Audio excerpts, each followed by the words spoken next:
நின்னை சில வரங்கள் கேட்பேன், நின்னை சில வரங்கள் கேட்பேன், அவை நேரே இன்று எனக்கு தருவாய். என்றன் முன்னை தீவினை பயன்கள் இன்னும் மூளாது அழிந்திடுதல் வேண்டும்.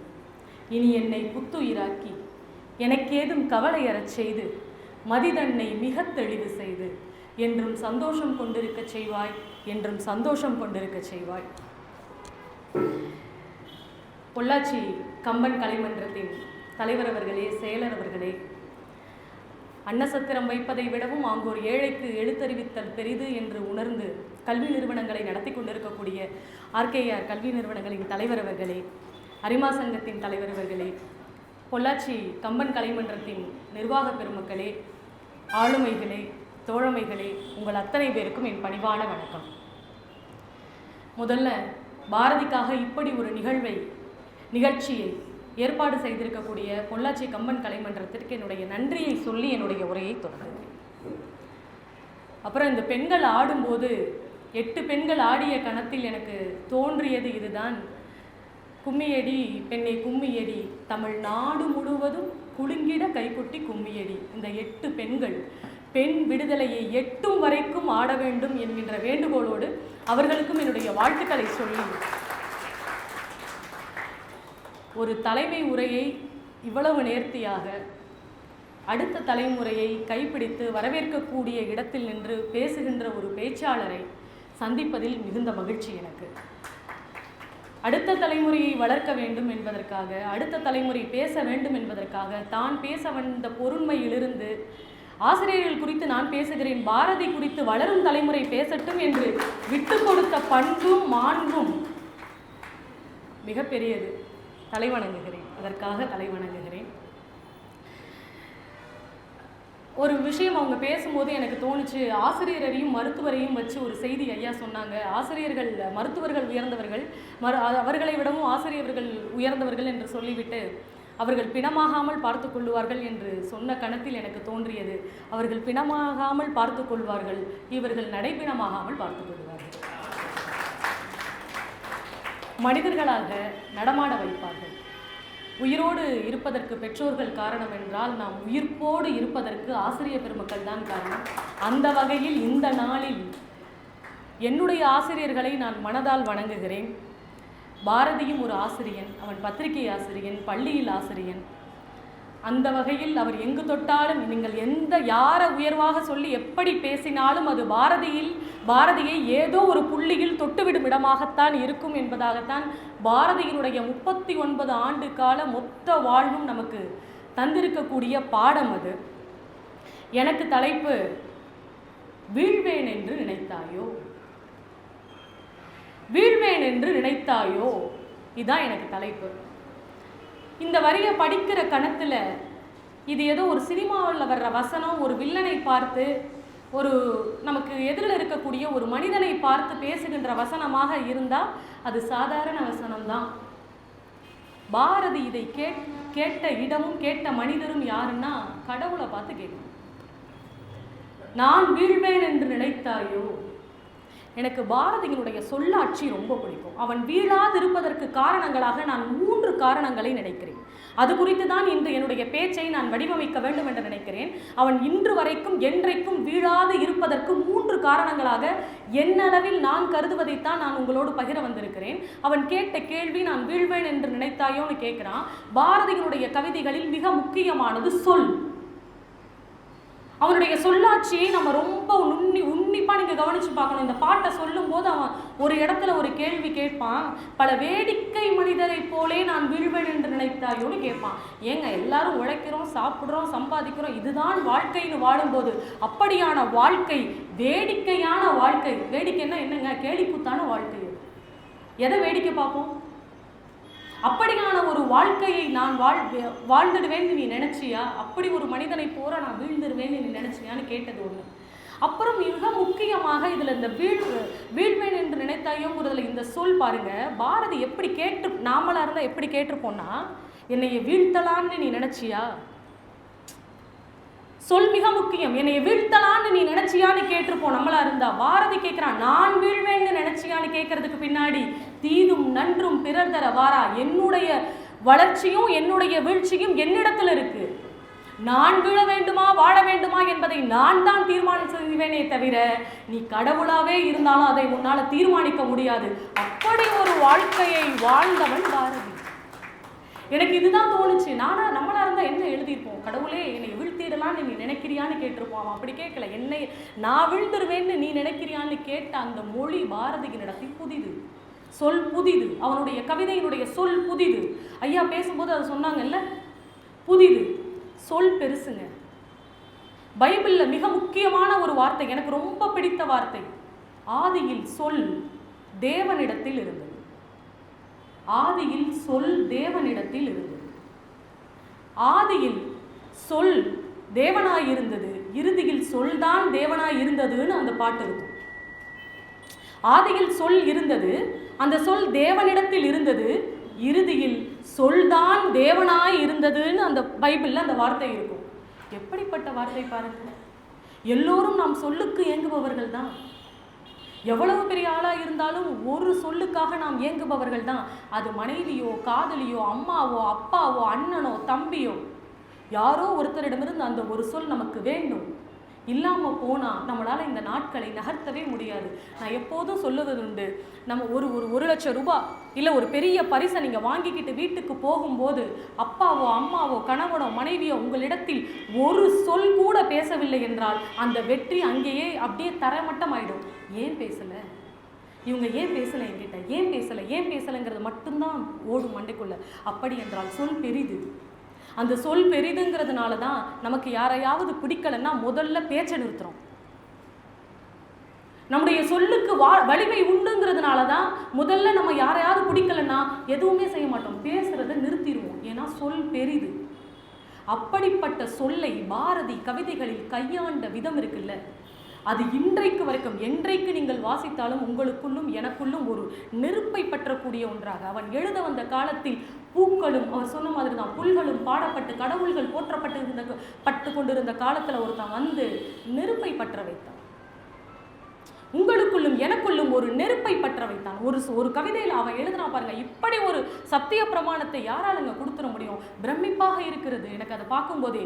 சிலுவையில் அடியுண்டு இயேசு செத்தான், தீயதொரு கணையாலே கண்ணன் மாண்டான், பார்ப்புகழும் ராமனுமே ஆற்றில் வீழ்ந்தான், பாரினில் நான் சாகாது இருப்பேன் கண்டீர்னு பேசலாம்.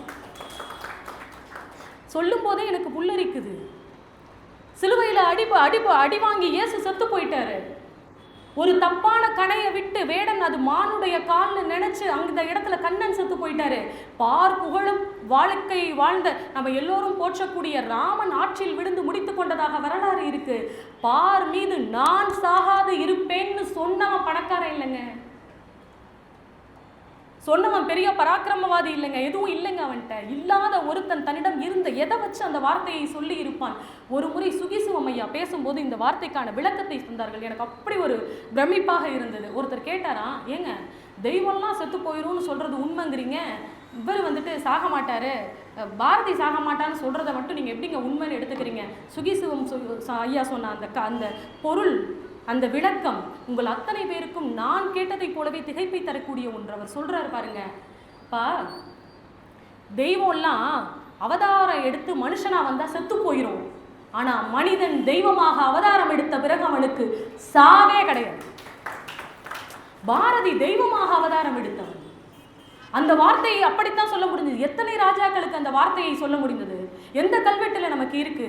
நான் செத்துற மாட்டேன்னு ஒருத்தன் தன்னை பற்றி சொல்லுவது என்பது அவன் தன் உடலை வைத்து சொன்ன வார்த்தை அல்ல. அது தன் உள்ளத்தில் இருந்த மொழியை வைத்து, எண்ணத்தை வைத்து, நேர்மையை வைத்து, என்னுடைய எண்ணம் வலுவானது, அது சாகாது, அது கடைசி தமிழன்.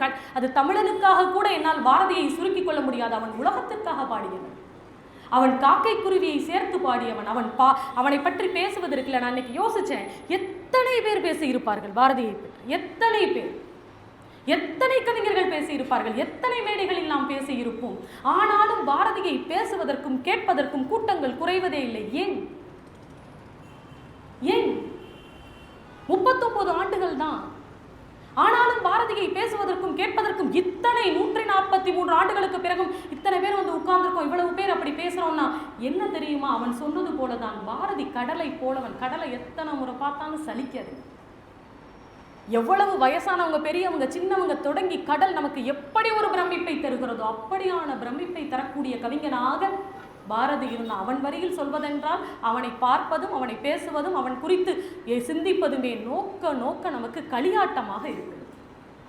இன்றைக்கு பாரதி வீழாது இருப்பதற்கான காரணம் என்ற இதுல முதல் வகையில் நான் எடுப்பது அவனிடம் இருந்த மொழியும் அவனுடைய சொல்லாட்சியும். அவன் வீழவே மாட்டான் என்கின்ற அவன் சான்றை அவனுடைய கவிதைகள் நமக்கு தந்திருக்கின்றன. அவனே நமக்கு சொல்லிட்டு போயிருக்கான். எனக்கு ரொம்ப பிடிச்சிருந்தது. மந்திரம் போலடா சொல்லுங்கிறான்.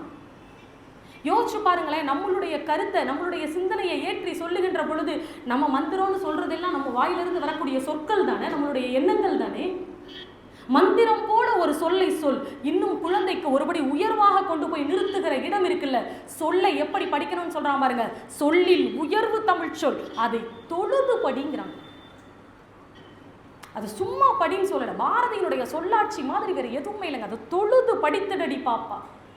அதை சும்மா உட்கார்ந்து படிக்கக்கூடியது இல்லை. தமிழ்ச்சொல் ஒவ்வொன்றும் அதை தொழுது படிக்க வேண்டும் நீ என்று ஒரு குழந்தைக்கு பாரதி சொல்லித் தருகின்ற இடத்தில் சொல்லினுடைய வலிமை நமக்கு புரிகிறது. எந்த சொல்ல எப்ப பேசணும்னு நமக்கு இப்ப வரைக்குமே தெரியலைங்க. சமயங்கள்ல தடுமாறிடுறோம். தெரியாம ஒரு சொல்ல ஒரு மேடையில விட்டுடுறோம், தெரியாம வீட்டுல ஒரு சொல்ல விட்டுடுறோம், பின்னாடி யோசிக்கிறோம். நீங்கள் நல்லா யோசிச்சு பார்த்தீங்கன்னா நாம் வாழ்க்கையில சந்திக்கக்கூடிய பல பிரச்சனைகளுக்கு நாம சொன்ன சொல் காரணமாக இருக்கும், இல்லைன்னா நாம சொல்லாம விட்ட சொல் காரணமாக இருக்கும். ரெண்டு தான் காரணம். ஒண்ணு, சொல்ல வேண்டிய இடத்துல அந்த சொல்ல சொல்லாம விட்டுருப்போம், இல்ல சொல்லக்கூடாத இடத்துல அந்த சொல்ல சொல்லிட்டு வந்துருப்போம். நம்ம வாழ்க்கையில சந்திச்ச அத்தனை பிரச்சனைகளுக்கும் இது ரெண்டு தான் காரணமாக இருக்கும். சொல் பெரிது. இன்றைக்கும் பேசுவதற்கு அதனால்தான் ஏங்கி தவிக்கிறோம். குழந்தையினுடைய முதல் சொல் நமக்கு அப்படி இனிக்கிறது. அதை கொண்டு வந்து பாரதி தன்னுடைய சொல்லாட்சிகளை பயன்படுத்துகின்ற பொழுது ஒவ்வொரு சொல்லையும் ஒவ்வொன்றையும் தெளிந்த நல்லறிவு வேண்டும்னு பேசுவான் ஒரு இடத்துல. தெளிந்த அறிவுனாலே போதாதா? அறிவுனா தெளிவு தானே. அதுல என்னங்க நல்லது? அறிவுல என்னங்க நல்லது கெட்டது? அப்படி ஒருத்தன் தெரியாம அந்த வார்த்தையை பயன்படுத்துவானா? அப்படி பயன்படுத்தக்கூடிய ஆளா பாரதி? தெளிந்த நல்லறிவு வேணும். உன்கிட்ட இருக்கிற அறிவு நன்மைக்கு பயன்பட்டால் தான் அது நல்ல அறிவு. இல்லாமல் போனால் அந்த அறிவினால் எந்த பயனும் இல்லை. கம்பன் ஒரு பாட்டு சொல்லுவான்ல, வெய்யோன் ஒளி தன் மேனியில் விரிசோதியும் விரிய பொய்யே எனும் இடையாளோடும் வந்தான் மையோ மரகதமோ மறிகடலோ ஐயோ இவன் வடிவு என்பது ஒரு அழியா அழகுடையான்னு ராமனை பார்த்து நடந்து வருகிற கடத்துல இந்த ஐயோ அவன் பயன்படுத்துகின்ற கம்பனுடைய இடம் இருக்குல்ல, என்னையா இவ்வளோ அழகா இருக்கான் ஒருத்தன், ஐயோ அப்படிங்கிற இடத்தை கொண்டு வந்து பாரதி அங்க இருக்க ஐயோவை கொண்டு வந்து தன்னுடைய கவிதையில எங்க வைக்கிறான் தெரியுமா? பாரதி வீழாமல் இருப்பதற்கான இடம் அது. படிச்சவன் சூதும் பாவமும் பண்ணா போவான் ஐயோன்னு போவான்னு பேசணும். ராமனுடைய புகழை பாடுவதற்கு கம்பன் பயன்படுத்திய ஐயோவை எடுத்துக்கொண்டு வந்து பாரதி தன்னுடைய ஐயோவை எங்க வைக்கிறான் தெரியுமா? இந்த சமூகத்தினுடைய புரட்சிக்கு வைக்கிறான். படிச்சவன் சூதுவாதும் பண்ணக்கூடாது. அவன் பண்ணினான்னா போவான் ஐயோன்னு போவான்னு பாரதி கொண்டு வந்து வைக்கிறான். அந்த சொல்ல எப்படிங்க விழுந்து போவான்? எப்படி பாடாம இருப்பான்? நான் வீழ்வேன் என்று நினைத்தாயோன்னு எப்படிங்க அந்த வரி அவன் சொல்லாம இருப்பான்? ஆச்சரியமான, உண்மையில் யோசித்து பார்த்தால் எப்படியான ஒரு வாழ்க்கையை அவன் வாழ்ந்திருக்கிறான் பாருங்க. வாழ்க்கைக்கும் கவிதைக்கும் வாழ்க்கைக்கும் பிரிக்கவே முடியாத ஒரு வாழ்க்கையை வாழ்ந்திருக்கிறான் பாருங்க. அது எல்லாருக்கும் சாத்தியம் இல்லை. எழுதுற மாதிரி வாழ முடியுமாங்க? எழுதுற மாதிரி பேசவே முடியல மேடையில. எழுதுற மாதிரி பேசவே முடியல நம்மளால மேடையில. எழுதுற மாதிரி வாழ்ந்திருக்க முடியுமா? அதனாலதான் கவிக்கோ ஒரு வார்த்தை அழகாக சொன்னாரு. எட்டயபுரத்தில் இரட்டை பிரசவம். கவிக்கோவினுடைய கவிதை ஒன்று நீ மற்றொன்று புதிய தமிழ் என்று சொன்னார்கள்.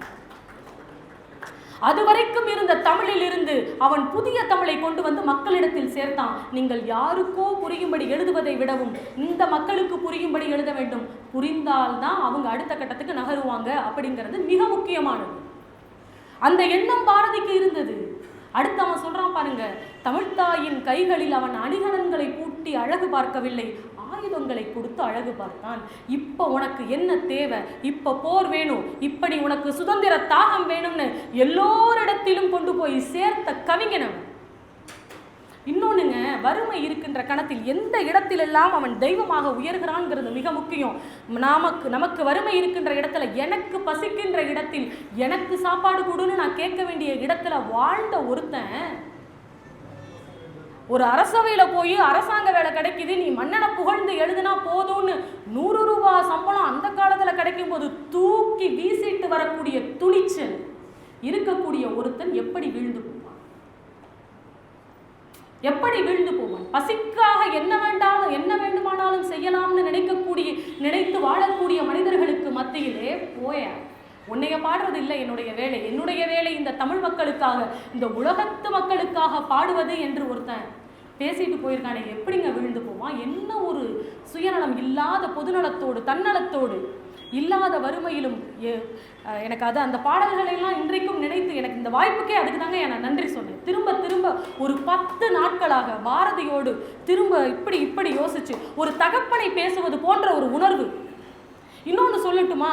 பெண்களுக்கான கூடுதல் சிறப்பு. நாங்கள் இதை பேச வேண்டும், பாரதியை நாங்கள் பேச வேண்டும், எங்களுக்காக பாடியவன். நான் இந்த மேடையில் நின்று இன்று பேசுவதற்கு ஐயா சொன்னது மாதிரி தான், அச்சாரம் விட்டு கொடுத்தவன், ஏதோ ஒரு வகையில் எனக்கு அடித்தளம் போட்டு கொடுத்தவன் பாரதி.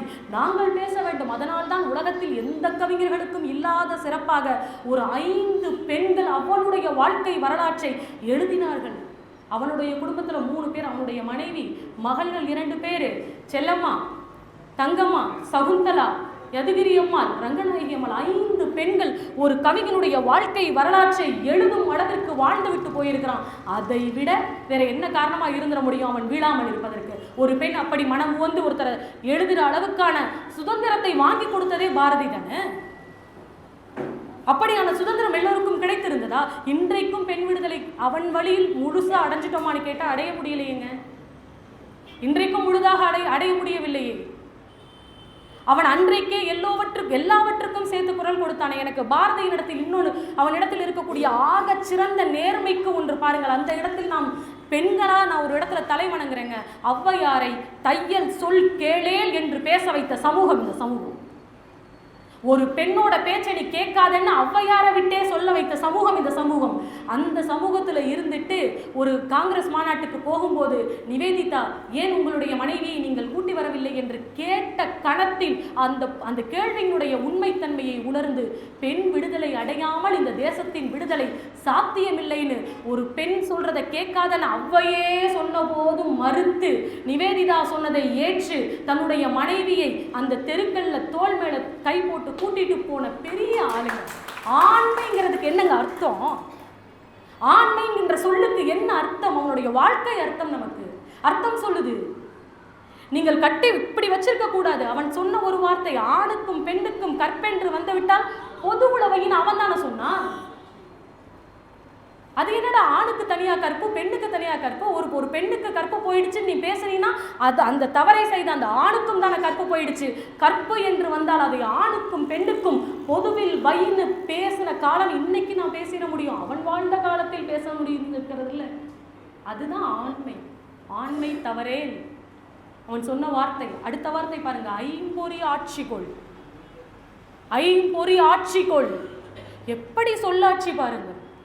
நீங்கள் இந்த உலகத்தை, நான் எப்பவும் சொல்வேன், இந்த உலகத்தை ஆட்சி செய்கிறது ரொம்ப ஈஸி. என்னை அடக்கிறது ரொம்ப கஷ்டம். நான் என்னை அடக்குவது கஷ்டம். என்னுடைய புலன்களை நான் அடக்குவது ரொம்ப கஷ்டங்க. அடுத்தவங்களுக்காக நம்ம என்ன வேணா செஞ்சுட்டு போயிடலாம். ஒருத்தனை எதை குறித்தும் நீங்கள் பணிய வைத்து விடலாம். ஆனால் என்னைய நான் எனக்கே பணிய வைக்கிறது இருக்குல்ல. அதனால தான் மன்னர்களாகவே இருந்தாலும் ஞானிகளின் காலில் போய் ஏன் விழுகிறார்? அவன் உலகத்தை அடக்கியவன் என்றால் இவன் தன்னை அடக்கியவன். உலகத்துல கஷ்டம் தன்னை அடக்கிறது. அடுத்த பிரச்சனைக்கான தீர்வு பாருங்க. இந்த உலகத்துல நடக்கிற எல்லா பிரச்சனைகளுக்கும் எல்லா தொந்தரவுகளுக்கும் இன்னொரு காரணம் என்ன தெரியுமா? ஒரு தனி மனிதனுடைய ஒழுக்கமின்மை தான். ஒருத்தன் சரியில்லாம போறது தான். அப்ப பாரதி சொல்றான், முதல்ல நீ உன்னை அடக்குட, ஐம்பொறி ஆட்சிக்கொள், அப்புறம் உனக்குன்னு ஒரு உலகம் இருக்கு, அங்கதான் வைய தலைமை கொள். பாரதி சாதாரணமா சொல்றது இல்லை. எல்லோரும் இந்நாட்டு மக்கள், எல்லோரும் இந்நாட்டு மன்னர். ஏன் இருக்கிறது ஒரு நாடு, எப்படியா எல்லாருமே மன்னர்களாக இருக்க முடியும்? இந்த கேள்வி நமக்கு வரணும்ல. இருக்கிறது ஒரே ஒரு நாடு, எப்படி மன்னனா இருக்க முடியும்? வைய தலைமைகள்னு சொல்றீங்க, இருக்கிறது ஒரு வையம் நமக்கு தெரிஞ்சு, எப்படி அதுக்கு எல்லாரும் தலைமை பொறுப்பு எடுக்க முடியும்? எப்படி ஒருத்தனை குறித்து பேசுவதை கொண்டு வந்து நீங்கள் புதிய ஆத்திச்சூடியில அப்படி பொதுவா எப்படி வைக்க முடியும்? உனக்கென்று ஒரு உலகம் இருக்கு. உன்னுடைய உலகத்துல இன்னொருத்தரை ஆட்சி செய்ய நீ அனுமதிக்காத.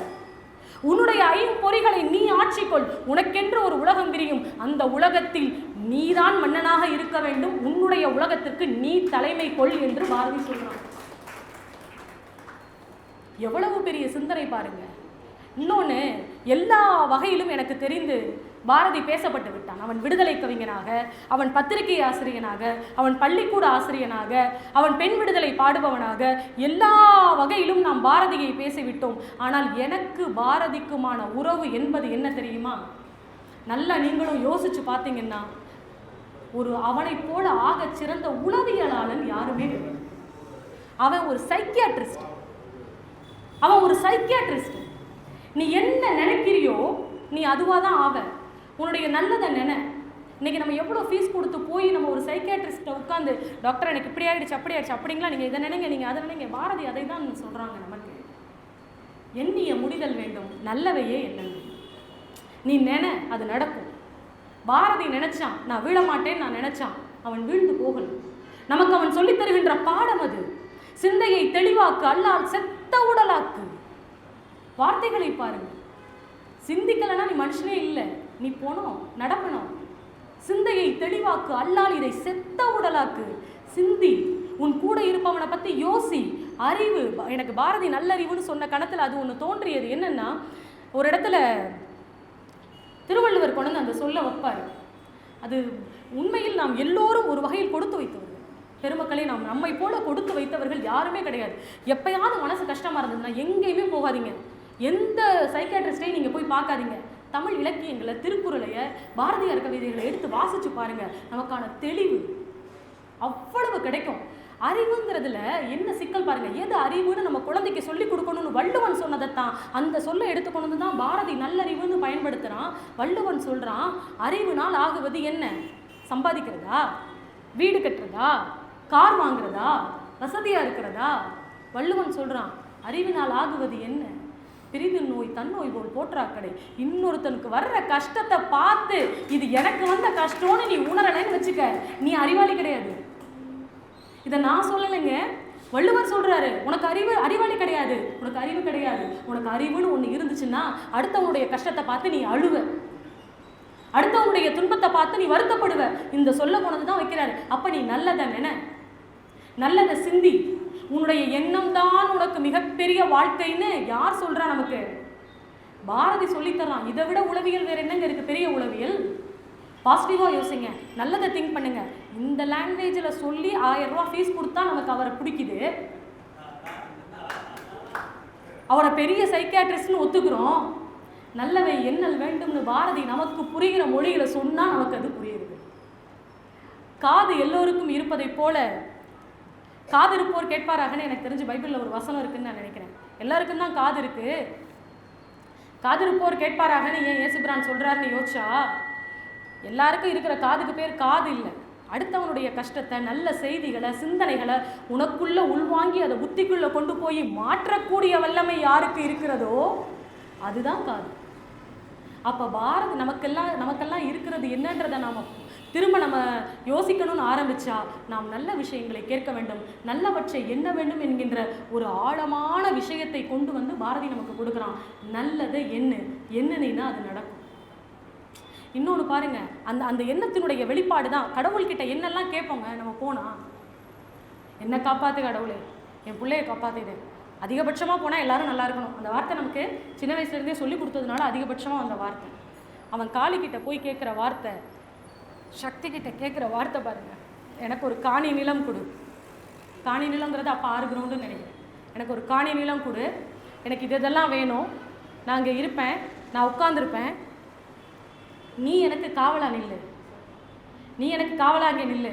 நான் உனக்கு காவலா நின்னா உலகத்தை யாரா பார்க்குறதா? அதை நான் பார்க்குறேன்.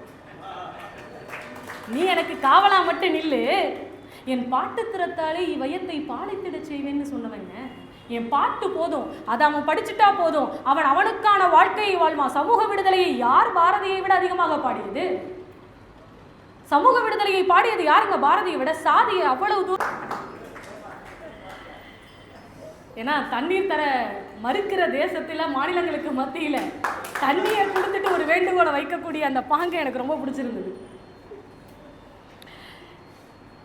மிக்க மகிழ்ச்சி. அடுத்து, சாதியை அவனை போல சாடியவர்கள் யாருங்க உண்டு? எந்த வகுப்புல இருந்து கொண்டு பேசுறோங்கிறது முக்கியம். நான் ஒரு முறை வள்ளலாரை பத்தி பேசும்போது அதான் சொன்னேன். வள்ளலாரை நீங்கள் சொல்றது போல ஆன்மீகவாதியெல்லாம் என்னால் பார்க்க முடியாது. அவர் ஆக சிறந்த புரட்சியாளர். யார் ஒருவருக்கு தான் இருக்கின்ற இடத்தில், தான் இருக்கின்ற சமயத்தில் இருந்து கொண்டே அதனுடைய சாத்திர குப்பைகளை எதிர்த்து பேசுவதற்கு, அதாவது வெளிப்படையா சொல்லணும்னா இந்த மேடையில இருந்துகிட்டே இந்த மேடையை எதிர்த்து பேசுற துணிச்சு வந்துடுமா எல்லாருக்கும்? அதைத்தாங்க வள்ளலார் செஞ்சாரு. பாரதி அதை செய்தான். பாரதி அதை செய்தான். இந்த இன்னொரு உச்சம் பாருங்க, ஒருத்தரை தாழ்த்தி பேசாத, அது தப்புன்னு சொல்லிக்கிட்டு இருந்த காலத்துல டே உயர்த்தி பேசுறதும் தப்புன்னு சொன்னவங்க. இன்னொருத்தரை தாழ்த்தி பேசாம இருக்கிறது மட்டும் தப்பு இல்லை, உன்னுடைய சாதியை உயர்த்தி பேசுறதும் தப்பு. குலம் உயர்ச்சி தாட்சி சொல்லல் பாவம் ரெண்டுமே தப்புடான்னு சொன்னவங்க. யாருக்கு வரும்? விட்டு கொடுத்துருவோமா? நமக்கு ரத்தத்துல கலந்து இன்னைக்கு இவ்வளவு பிரச்சனைகளை சந்திக்கிறோமேங்க. இத்தனை வளர்ந்த பிறகு எல்லாமே வளர்ந்துருச்சு. விஞ்ஞானத்துக்கு போறோங்கிறீங்க, செவ்வாய்க்கு போறோங்கிறீங்க, நிலவுக்கு போறோங்கிறீங்க. ஆனா இன்னைக்கும் நமக்கு இருக்கிற பக்கத்து மாவட்டத்துல ஒரு சாதி கொலையை பார்த்துக்கிட்டே தானே இருக்கும். ஒரு சாதிக்காக, ஒரு காதலுக்காக ஒருத்தனை கொலை செய்யக்கூடிய நிகழ்வு இன்றைக்கும் நடந்துகிட்டு தானே இருக்கு. இந்த படிப்பு நமக்குள்ள என்ன மாற்றத்தை விதைத்திருச்சு? எந்த இடத்தில் பாரதி நமக்கு இன்றும் வாழ்கிறான், தேவைப்படுகிறான்னு பாருங்க. சாதிகள் இல்லையடி பாப்பா. எனக்கு இன்னொன்று பாரதி கிட்ட என்ன தெரியுங்களா, ஒரு சின்ன வருத்தம். அந்த பாட்டை சொல்லும் போது கம்பனை போல் வள்ளுவனை போல் இளங்கோவை போல்னு சொல்லிட்டு அவ்வையை விட்டுட்டானே, அவ்வையை கொண்டு வந்து வைக்கலையே, அவ்வை பெரிய ஆளாச்சே, அவ்வை அப்படின்னு நான் யோசிக்கிற இடத்துல கட்டுரைகள் எழுதுறான். அப்படி ஒரு தமிழ் மகள், அவ்வையை போல் ஒரு தமிழ் மகள் இல்லைன்னு எழுதுறான் பாருங்க. அவ்வையை அவள் கவிஞனாக, ஒரு சாதாரண பெண்ணாக நினைக்கல. தமிழ் மகள் அவ்வை. தமிழ் சமுதாயம் யாரை மறந்தாலும் அவ்வையை விடக்கூடாதுன்னு எழுதி வச்சுட்டு போயிருக்கான். தையல் சொல் கேளேல்னு சொன்ன அந்த பெண்ணினுடைய குரல் வலிமையான குரல்னு இந்த மக்களுக்கு சொல்லி புரிய வச்சவங்க. கேளு, அந்த பெண் சொல்வதை கேளு. அந்த தமிழ் மகள் சொல்கிறாள், சாதி இரண்டொழிய வேறில்லை. ரெண்டே சாதி தான், சாதி இரண்டொழிய வேறில்லை. தந்தா பெரியவன், தரலன்னா சின்னவன், உதவுனா பெரியவன், உதவலன்னா சின்னவன், வேறு எதுவுமே கிடையாது அப்படின்னு நமக்கு அவ்வை சொன்னதை கொண்டு வந்து தான் பாருங்க. சாதிகள் இல்லை எடி பாப்பா, குலம் தாழ்த்தி உயர்த்தி சொல்லல் பாவம் ரெண்டுமே பாவம். அவனை இழிவா பேசுறது மட்டும் இல்லை, நீ உன் சாதி பெருமை பேசாத. ஒரு இடத்துல இருந்து அவனால பேசவே முடியாம ஒருத்தன் உட்கார்ந்துருக்கான்ல, எப்போதும் சொல்லக்கூடிய சொல் தான். நான் அப்படியெல்லாம் பார்க்கறது இல்லைங்க, நான் எல்லாரையும் ஒன்னா தான் நினைக்கிறேன்னு சொல்லுவதற்கு அந்த நான் என்கின்ற என்னுடைய சொல்லுக்கு பின்னால் என்னுடைய சாதி இருக்குங்க. இல்லைன்னா சொல்லிட முடியுமா அப்படி ஒரு சொல்ல? நான்லாம் சாதி பார்க்க மாட்டேன்னு எப்போ நீங்கள் சொல்லுவீங்க? அந்த சொல்லுக்கு பின்னால் என்னுடைய சாதி இருக்கிறது. அதனால தான் பாரதி சொன்னா, உன்னைய உயர்த்தி பேசுறதும் தப்பு தான், பேசாத. ஒரு குழந்தைக்கு சொல்லித்தந்தான் இதை. அடுத்த வருகின்ற தலைமுறை இடத்தில் இந்த சொல்லை நம்ம பாரதி விதைச்சிட்டு போனா தேவையில்லை, அதை பேசாத. சாதி இந்த சமூகத்தை ஒட்டுமொத்தமாக இன்றைக்கு வரைக்கும் அது பிரச்சனையாகத்தானங்க இருக்கு. அது மிகப்பெரிய வருத்தம். பாரதியினுடைய மிகப்பெரிய கனவு சாதிகள் இல்லாத சமுதாயம். இன்னொன்று சொல்லுவாங்கல்ல பெரியவங்க எல்லாரும், மதத்தை கூட ஈஸியா மாறிடலாம், சாதி மாற முடியும். இந்த தேசத்தினுடைய மிகப்பெரிய சோகங்க அதெல்லாம். நினைச்சிங்கன்னா மதம் கூட மாறிவிட்டு போகலாம், ஆனால் உங்களால் சாதி மாறவே முடியாது. சாதி அடிப்படையில் இந்த சமூகத்தை சுரண்டுகின்ற அந்த அப்படியான ஒரு பேய்னு சொல்றாங்க. அதை முதல்ல குழந்தையின் இடத்துல இருந்து எடு. குழந்தையா இருக்கிறவனுக்கு தேவை இல்லை அது. பாரதி வீழ்வேன் என்று நினைத்தாயோன்ற சொல் இருக்குல்ல, அவ இன்னைக்கும் வீழாமல் இருக்கிறாங்கிறதுக்கு ஒரு உதாரணம் சொல்லட்டுமா? ஒரே ஒரு உதாரணம். ஒரு பள்ளிக்கூடத்துல ஒரு பையன் கேட்டான், நம்ம ஊர்ல நடந்துச்சு இப்போ சமீபத்துல, டீச்சர் எல்லாரும் சமந்தானே டீச்சர் அப்படின்னு ஒரு குழந்தை கேட்டதே, அது பாரதியின் குரல். அவனுக்குள் பாரதியின் ரத்தம் ஓடிக்கொண்டிருக்கிறது. அதனால தான் அந்த கேள்வி கேட்டான், எல்லாரும் சமந்தானே டீச்சர், ஏன் டீச்சர் எனக்கு இது கிடைக்கக்கூடாதுன்னு ஒரு குழந்தை கேட்கின்ற இடத்தில் இனி எத்தனை காலத்திற்கும் பாரதி வாழ்வான். அப்படியான அடித்தளத்தை நமக்கு அமைத்து கொடுத்துருக்கவங்க. அவன் யோசிச்சு பாருங்களேன். சாதி அவனை மறுத்தது போல யார் மறுத்தார்கள்? ஒரு முறை பாரதி கிருஷ்ணகுமார் ஐயா பேசும்போது ஒரு வார்த்தை சொன்னார், அது ரொம்ப நல்ல வார்த்தை, எனக்கு பிடித்திருந்தது. என்ன சொன்னார்னா, மீசையே வைக்கக்கூடாது என்று சமூகத்தில் பிறந்தவன் பாரதி. மீசையே வைக்கக்கூடாதுன்னு சொன்ன ஒரு சமூகத்தில் பிறந்தவன் பாரதி. ஆனால் இன்றைக்கும் நீங்கள் ஒரு மீசையை மட்டும் வரைந்தாலே அது பாரதி என்று சொல்லுகின்ற அளவுக்கு அடையாளத்தை ஏற்படுத்தி தந்துவிட்டு போயிருக்கிறான்னு சொல்றார். யோசிச்சு பாருங்க, எப்படி பெரிய மாற்றம், எவ்வளவு பெரிய மாற்றம். தன்னுடைய வீட்டுக்கு ஒருத்தனை கூட்டிட்டு வந்து பூநூல் போட்டு விட்டுட்டு யாராவது கேட்டா, யார் போட்டது உனக்கு பூநூல்னு கேட்டா, பாரதி போட்டான்னு சொல்லு, நானும் பார்ப்பன்னு சொல்லு அப்படின்னு சொல்லி கொடுத்த துணிச்சல் பாரதிக்கு இருந்தது. ஒரு ஒட்டுமொத்த சமூகத்தை நாட்டுக்காக எதிர்ப்பதை விடவும் கஷ்டம் தன்னுடைய இனத்துல இருந்து கொண்டு தன்னுடைய இனத்தையே எதிர்ப்பு. அதுல இருக்க சாத்திர குப்பைகளை எதிர்ப்பது. இது தப்பு, இதை செய்யக்கூடாது, இதை பண்ணாத, அவனும் நம்மை போல் ஒருவன் பேசியது. யாரோ ஒருவனுக்கு பாரதி உலக கவிஞனுக்கான அடையாளம் அது. தமிழனுக்கு உணவில்லை எனில் இந்த உலகத்தை அழித்திடுவோம்னு சொல்லல. தனி மனிதனுக்கு உணவில்லை எனில் அவன் எந்த நாட்டுக்காரனா இருந்தாலும் சரி, எந்த நாட்டுக்காரனா இருந்தாலும் சரி, அவனுக்காக அவனுடைய பசியை போக்க வேண்டும் என்பதற்காக ஒரு ஜகத்தினை அழிக்கலாம் என்று சொன்னவன் வயிறு காய்ந்துதான் இருந்து, அவன் நிறைவா சாப்பிட்டுட்டு 3 வேளைக்கு சாப்பாடை வச்சுக்கிட்டு தன்னுடைய வீட்டுக்கு சொத்தை சேர்த்து வச்சுக்கிட்டு அந்த வார்த்தையை சொல்லல. சொல்லி இருந்தா பாரதி வாழ்ந்திருக்க மாட்டான். அவனிடத்தில் வறுமை இருந்தது. அந்த வறுமையில் சொன்ன வார்த்தை, டேய் பசியினுடைய அளவு தெரியுமா உனக்கு, அதனுடைய வீரியம் தெரியுமா உனக்கு, யாராவது ஒருத்தனுக்கு சாப்பாடு இல்லைனாலும் இந்த உலகத்தையே அழிக்கணும்டா, இங்கு எல்லாருக்கும் எல்லாமும் கிடைக்க வேண்டும் என்று நினைத்தவன். இந்த மனசு எத்தனை பேருக்கு எப்படி விழுந்து போவான் பாரதின்னு யோசிச்சு பார்க்கிறேன். விழுவதற்கான சாத்தியக்கூறுகள் ஏதாவது ஒரு இடங்களில் இருக்கா? 29 வயசுல சுயசரிதை எழுதினவங்க, 29 வயசுல சுயசரிதை எழுதுறான். 29 வயசுல நான் என்ன பண்ணிக்கிட்டு இருந்தேன்னு யோசிச்சுக்கிட்டு இருக்கேன். நம்ம எல்லாருக்குள்ளேயும் ஒரு கேள்வியை எழுப்புகிறான் பாருங்க பாரதி. ஏதாவது ஒரு குரல் கொடுக்க முடிகிறதா நமக்கு? இந்த சமூகத்தில் நிகழ்கின்ற ஏதாவது ஒன்றுக்கு குரல் கொடுக்க முடியுதா? நம்ம மீறி எழுந்தாலும் வீட்டிலேயே உனக்கு என்ன சும்மா இரு, இப்படி எத்தனை சும்மா இருக்கலை தாண்டி வந்திருப்பான். எத்தனை பேர் தடுத்திருப்பாங்க, உனக்கு இது தேவையான எத்தனை பேர் சொல்லி இருப்பாங்க. அக்ரகாரத்துக்குள்ள ஒரு கழுதையை கூட்டிக் கொண்டு வந்ததற்காக அத்தனை பேரும் பேசிய போது அதை வைத்து கொஞ்சியவன், டே எல்லாமே அழகுடா, எல்லாமே அழகு, காக்கை குருவி எங்கள் ஜாதி, இந்த உலகம் எல்லோருக்குமானது, எல்லோருக்கும் பொது. பேச மனசு இருக்கா நமக்கு? இன்றைக்கும் ஒரு தெருவில் இல்லை, பக்கத்து தெருவில் இல்லை, ஒரு காக்கா எதாவது வந்தால் கூட தொல்லையாக பார்க்கக்கூடிய நம்மிடத்தில் ஒரு முறை தங்கம்மா தன்னுடைய குறிப்பில் எழுதியிருக்காங்க, சாப்பாடுங்க அந்த நாய் கத்திக்கிட்டே இருக்கு, சாப்பாடு வச்சியா? அப்பா நமக்கே சாப்பாடு குறைவாக தான் இருக்குது, நமக்கு குறைவாக இருக்கிறதுங்கிறதுக்காக நீ அதற்கு சாப்பாடு வைக்காமல் இருப்பாயா? அதற்கு முதலில் சாப்பாடு வைன்னு சொன்னவன். எனக்கு வீட்டில் சாப்பாடு இல்லை, என் பிள்ளைங்களுக்கு சாப்பாடு இல்லை. ஒன்றும் யோசிச்சு பாருங்க, நான் பொறுத்துக்குவேன், ஆனால் என் குழந்தைக்கு ஒன்றுனா நம்ம பொறுக்க மாட்டோம். நமக்கு ஒன்று நான் பொறுத்துக்குவோம், நாம் தனி மனிதர்களாக நாம் நல்லவர்களாக இருப்போம். ஆனால் நம்ம குழந்தைக்கு என்று வருகின்ற கடத்தில் அப்படி நல்லவர்களாக நாம் இருப்போமா என்ற கேள்வி எல்லோருக்கும் உண்டு. அது நமக்குள்ளே இருக்கக்கூடிய அந்த தாய்மையோ இல்லை தந்தைமையோ தடுக்கும். ஆனால் அவன் சொல்லுகிறான், நமக்கு இல்லை என்பதற்காக அந்த நாய்க்கு உணவு வைக்காமல் இருப்பாயா? முதல்ல போய் அந்த நாய்க்கு சாப்பாடை வைன்னு சொன்னவன் பாரதி.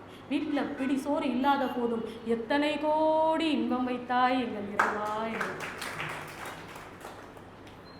ஏசி ரூமில் உட்காந்துக்கிட்டு பெட்டில் படுத்துக்கிட்டு ரொம்ப சாராதான் ரொம்ப இதாக உட்காந்துக்கிட்டு 4 வரியை எழுதிட்டு என்ன கவிதடா அப்படின்னு எழுதலைங்க. அப்படி எழுதலை. சாப்பாடு பக்கத்து வீட்டில் இருந்து செல்லம்மா வாங்கி கொண்டு வந்த அரிசி அத்தனை சிட்டுக்குருவிகளுக்கும் விரைத்து விட்டு இதை சாப்பிட்ருந்தா நீ நானும் சந்தோஷமாக இருந்திருப்போம். எத்தனை சிட்டுக்குருவிகள் பசியாக இருக்கிறது பாரு, எத்தனை கோடி இன்பம் வைத்தாய் எங்கள். அடுத்தவனுக்கு பசிக்கு அது சிட்டுக்குருவியாக இருந்தாலும் கூட அதனுடைய பசி ஆறிவிட்டதுன்னு தெரிஞ்சு சந்தோஷப்படுற இடம் இருக்குல்ல, இந்த மனிதம் இருக்குல்ல, ஆக்சுவலாக அவன் தாங்க மனிதன். பாரதி தான் மானுடன், அவன்தான் மனிதன், அவன் மகாகவி, அவன் ஞானி. நீங்கள் எந்த பட்டத்தை வேண்டுமானாலும் பாரதிக்கு சூட்டி பார்க்கலாம், பொருத்தி பார்க்கலாம். ஏன் தெரியுமா? அவன் உள்ளத்தில் இருந்தது அன்பு. அது உண்மையான போலித்தனம் இல்லாத அன்பு. எனக்கு ஒன்று கிடைக்கும் என்பதற்காக நான் ஒரு இடத்துல காட்டுறதுக்கு பேர் அன்பா? என் கடைசி காலத்திலும் என் மனைவி என்னோடு கூட வர வேண்டும் என்பதற்காக இருப்பது அன்பா? செல்லம்மாவை அவன் காதலித்ததை போல யாரும் காதலிக்கவில்லை. ரொம்ப அழகான ஒரு விஷயம் என்ன தெரியுமா? காதலிக்கிறது எப்படின்னு கூட பாரதி சொல்லி தர்றாங்க நமக்கு. படிச்சு பாருங்க. மனைவியை எப்படி காதலிக்க வேண்டும் என்பதை கூட நமக்கு பாரதி சொல்லித்தர. அப்படியான ஒரு காதலை இன்னைக்கு ஒரு நாள் நான் பட்டினி இருக்கட்டுமா? செல்லம்மாட்ட கேட்கலாம் பாரதி, இன்னைக்கு ஒரு நாள் நான் பட்டினி இருக்கட்டுமா? வேண்டாங்க, ஒரு நாள் தானே, ஞானிகள்லாம் எத்தனையோ நாள் இருக்காங்க, இன்னைக்கு ஒரு நாள் நான் இருக்கேன். சரி, நீங்கள் இருந்தீங்கன்னா நானும் இருந்துக்கிறேன். ஏன்னா சாப்பாடு செய்ய வேண்டியதில்லை பாருங்கள், நம்ம வீட்டில் பொருளும் இல்லை அந்த அளவுக்கு. அந்த அம்மா சொல்கிறது இதை பாரதிதாசன் பதிவு பண்ணுறார் இந்த செய்தியை. அப்போ சொல்கிறாரு, நீங்கள் தாங்குவீங்களான்னு கேட்கும்போது பாரதி சொல்லுகின்ற இடம் பாருங்கள், இதை விட காதலை அழகாக மனைவியின் இடத்தில். அதாவது ஞானிகளும் சரி, இல்லை துறவிகளோ சரி, இல்லை ஆன்மீகவாதிகளோ சரி, கடவுளை பார்த்துட்டா போதும் பசியில்லாமல் வாழ்ந்துருவோன்னு எப்படி சொல்கிறாங்களோ, செல்லம்மா உன்னை பார்த்துட்டா போதும்டி, எனக்கு சாப்பாடு தூக்கமே வேண்டாம், நீ போதும் எனக்கு, வீணையடி நீ எனக்கு, மேவும் விரல் நான் உனக்கு. எப்படி காதல் பாருங்க. பாரதி சொல்லிட்டு போறாங்க, பேசுங்க நீங்க. 8 மறிவினில் ஆணுக்கு இங்கே பெண் இளைப்பிள்ளை கான் என்று பொங்கியே. பல துறையில் பேசிய மாணவனுக்காக சற்றே நிலைத்து அதையும் தங்கள்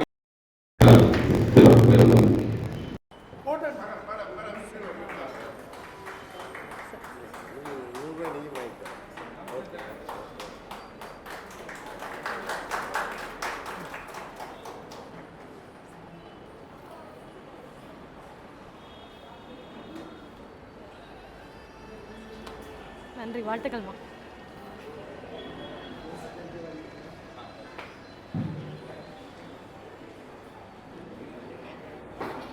பாரதிக்காக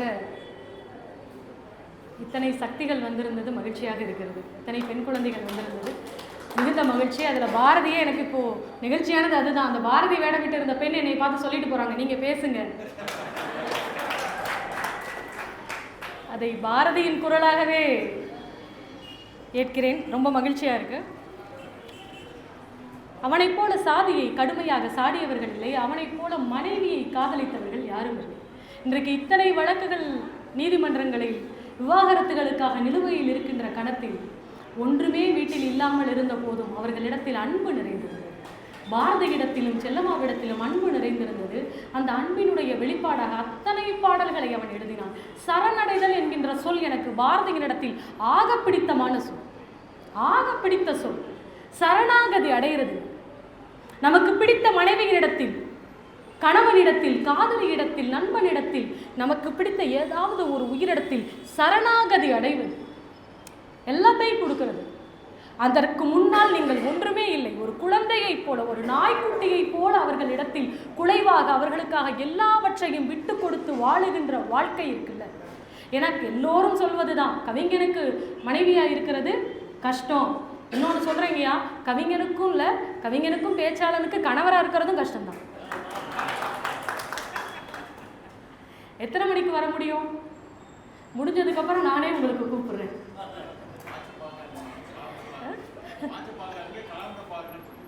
வாட்சை பார்க்காதீங்க, காலண்டரை பாருங்க. அவ்வளவு நேரம் பேசிட மாட்டேன் சார். அப்படியான ஒரு வாழ்க்கையை வாழ சொல்லி தந்தவன் பாரதி. எனக்கு அவனிடத்தில் பிடித்த விஷயங்களில் அதுவும் ஒன்று. அவன் உலகத்தை பார்க்கிறேன், எல்லாவற்றையும் ரசிக்கிறேன் என்பது மட்டுமல்ல, என்னோடு இருக்கக்கூடிய சக உயிர் செல்லம்மா, அவளை நேசிப்பது, அவளை காதலிப்பது, அவளுக்காக இறங்குவது, சரணடைதல் என்கின்ற சொல் இருக்குல்ல, அப்படியான ஒரு கவிஞன். கடவுள்கிட்டேயே நான் செத்து போயிட மாட்டேன், நீ என்னை பாருன்னு சொன்ன ஒரு கவிஞன் தன் மனைவியினிடத்தில் எல்லாவற்றையும் விடுத்து சரணடைகின்ற நிலை இருக்குல்ல. என்னங்க ஆண்மை, எவ்வளவு பெரிய பேராண்மைக்கு சொந்தக்காரனாக பாரதி இருந்திருக்கிறான். இன்றைய இளைஞர்களுக்கு உண்மையில் சொல்ல போனால் பாரதி மொழியை படிக்காத இளைஞர்களுக்கு காதலிக்கவே தெரியலைங்கிறது தான் அதுதான் உண்மை. அவனை படிச்சுட்டு நீங்க காதலிச்சு பாருங்களேன், எந்த பொண்ணும் போக மாட்டான். பெண்களுக்கும் அதுதான். அப்படியான செல்லம்மாவை போல ஒரு காதலை பாரதியின் இடத்தில் இருந்து நாம் பாரதி கிட்ட வச்சது மாதிரி நாம் வைத்தோம் என்றால் எந்த ஆணும் நம்மை விட்டு பிரிவதில்லை. அது ஒரு நிறைவான வாழ்க்கை. வசதியா வாழ்றது வேற, நிறைவா வாழ்றது, ரெண்டுக்குமான வித்தியாசமே இருக்குங்க. எல்லாமே இருக்கும், ஆனால் கணவன் எங்கேயோ இருந்து சம்பாதிப்பார். எல்லாமே இருக்கும், அவர்களுக்குள்ள இணக்கம் இருக்காது, சமூகத்திற்காக ஒன்றாக இருப்பார்கள். அதெல்லாம் இல்லை. எதுவுமே இல்லை என்றாலும் உனக்கு நானும் எனக்கு நீயும் இருக்கிறோம். அதுதான் அந்த கவிதை சொல்லும் போதே, வீணையடி நீ எனக்கு, மேவும் விரல் நான் உனக்கு. என்ன பாருங்க, அவ்வளவு அழகான கவிதை. இப்படி ஒரு காதலை ஒரு மனைவியின் இடத்தில் ஒரு கணவன், இன்றைய நாம் வந்திருக்கக்கூடிய அத்தனை ஆண்களுக்கும், அத்தனை பெண்களுக்கும், அத்தனை இளைஞர்களுக்கும் சொல்லக்கூடிய வேண்டுகோள் அதுதான். பாரதியை படியுங்கள். அடுத்தவர்களிடத்தில் யாரிடத்தில் எப்படி அன்பு செலுத்த வேண்டும் என்பதை அவன் நமக்கு சொல்லித்தரான். அவனோட இவ்வளவு விடுதலை பாடுறான்ல, அவன் புரட்சியாளன் தானே, அவன் விடுதலை கவிஞன் தானே, இவ்வளவு இருக்குல்ல. அதற்கெல்லாம் பின்னால் அவன் உள்ளுக்குள் இருக்கிறது ஒன்னே ஒன்று, அன்பு. உண்மையான அன்பு. இந்த சமூகத்தின் மீது யார் மீதும் பொறாமை கொள்ளாத ஒரு அன்பு. அது மிக முக்கியமானது. யாரை பார்த்தும் பொறாமைப்படாத ஒரு வாழ்க்கை, யார் மீதும் பொறாமை கொள்ளாத ஒரு அன்பை அப்படி காட்டுகின்ற அந்த அந்த அது குருவியாக இருந்தாலும் யானை தள்ளினப்ப கூட அவர் அதானங்க சொன்னாரு, இதனால நான் கவிராஜனை கஜராஜன் ஒன்றும் செய்ய மாட்டான்னு சொல்லக்கூடிய சொல் எப்படி வந்து விழுகும் உயிர்களை நேசிக்காவிட்டார். அந்த அன்பு எப்படி வந்து விழுகும் நமக்கு. அப்படி ஒரு அன்புக்கு சொந்தக்காரனாக, பேரன்புக்கு சொந்தக்காரனாக பாரதி இருக்கிறதுனால தான் அவன் நம்மளை உளவியல் ரீதியாக அணுகிறான்.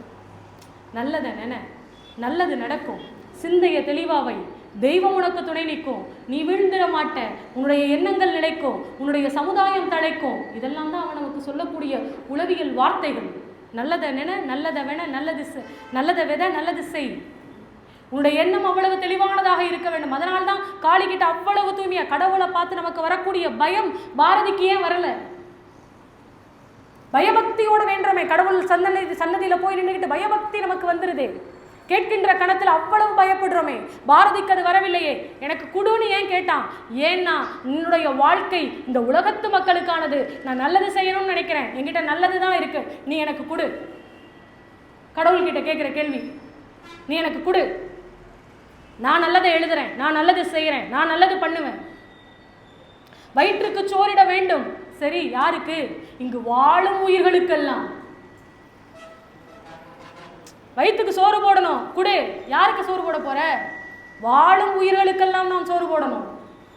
எப்படி பாருங்க, எனக்கு தனக்கு நான் என்று எல்லாத்தையும் தூக்கி வீசுறான்.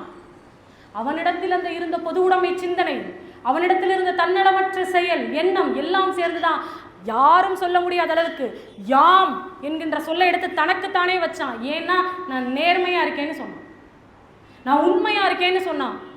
உண்மைக்கும் நேர்மைக்கும் இடையில் நாம் இன்றைக்கு வாழ்க்கையில் போராடிக்கிட்டு இருக்கோம். நம்மளுக்கும் நல்லவங்களா இருக்கணும்னு தான் ஆசை, ஆனால் போராட்டமான வாழ்க்கையா இருக்கே. சில இடத்துல நம்மளால நேர்மையா இருக்க முடியலையே, சில இடத்துல விட்டு கொடுத்து போறோமே. நேர்மையா இருக்க முடியலன்னு நான் சொல்றது அந்த இடத்துல அமைதியா இருக்கிறது.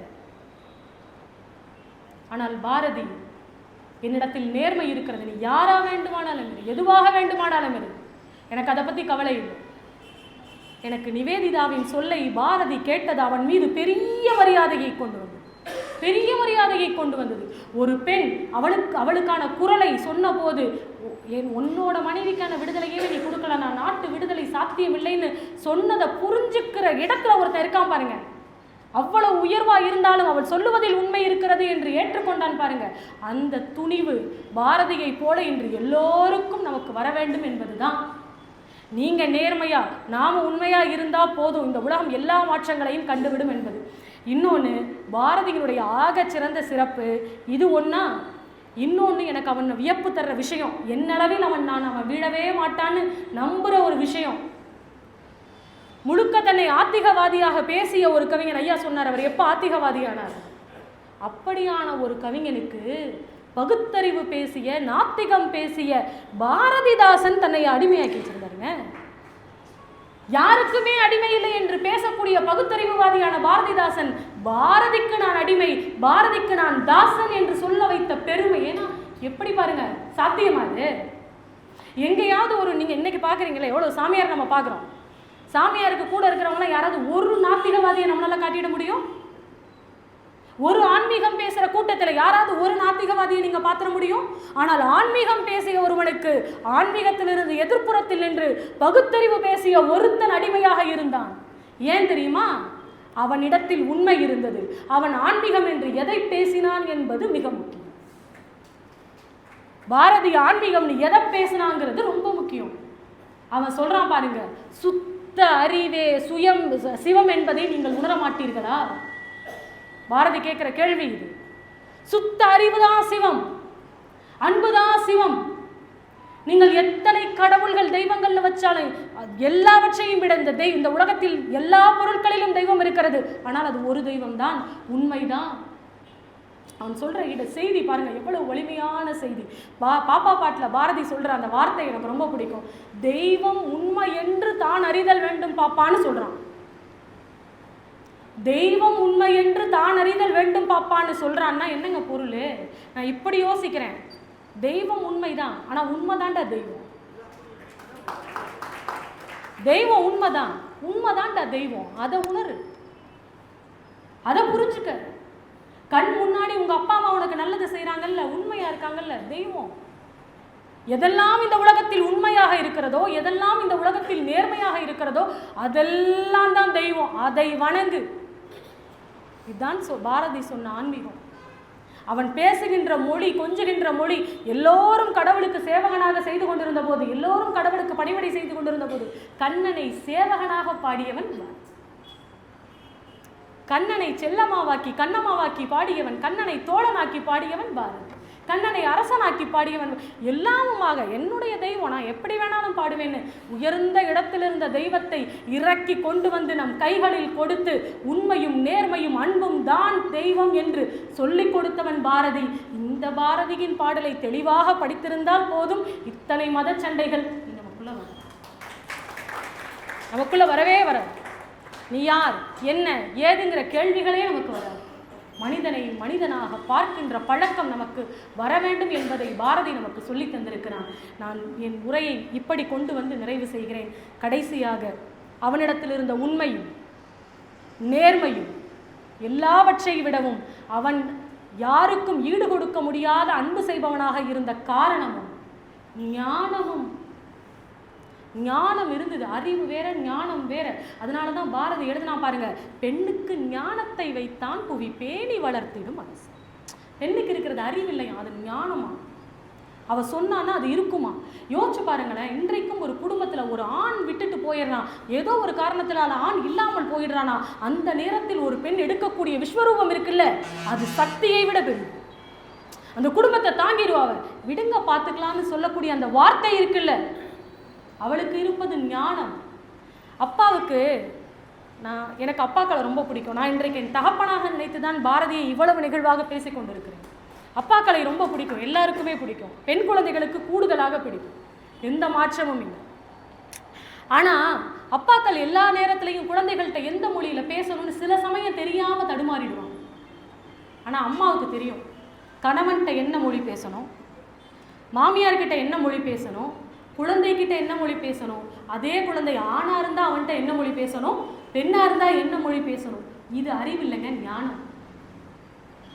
ஒரு பீரியடுக்கு அப்புறம் அப்பாவுக்கும் பையனுக்கும் இடையில பேச்சு நின்று குறைஞ்சு இடைவெளி அதிகமாகிக்கிட்டே இருக்கும்போது இடையில ஒரு அம்மா நிப்பா பாருங்க. இவங்களையும் இழுத்து சேர்க்கக்கூடிய இடம் இருக்குல்ல, அது அறிவில்லை, ஞானம். பாரதி எழுதினா, பெண்ணுக்கு ஞானத்தை வைத்தான் புவி பேணி வளர்த்திடும் திசன். பேணுபவள் பெண். அதனாலதான் அவளுக்கு இருக்கிறது அறிவு இல்லை, அவளுக்கு இருக்கிறது ஞானம்.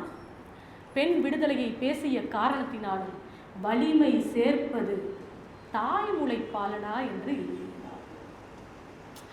உனக்கு இருக்கிற தைரியம், உனக்கு இருக்கிற அத்தனையும் உன்னுடைய அம்மாவினுடைய ரத்தத்திலிருந்து பாலாகி வந்து சேர்ந்ததுதான். உனக்கு வலிமை சேர்ப்பது தாய்மொழி பாலடா என்று எழுதிய காரணத்தினாலும் இந்த உலக விடுதலை, சமூக விடுதலை, எல்லாவற்றையும் விடவும் எங்களுக்காக பாடிய பெண் விடுதலையை இப்படி பாடிய காரணத்தினால் பாரதி சொன்ன அந்த எழுதிய அந்த பாடலை சொல்லி நான் நிறைவு செய்கிறேன்.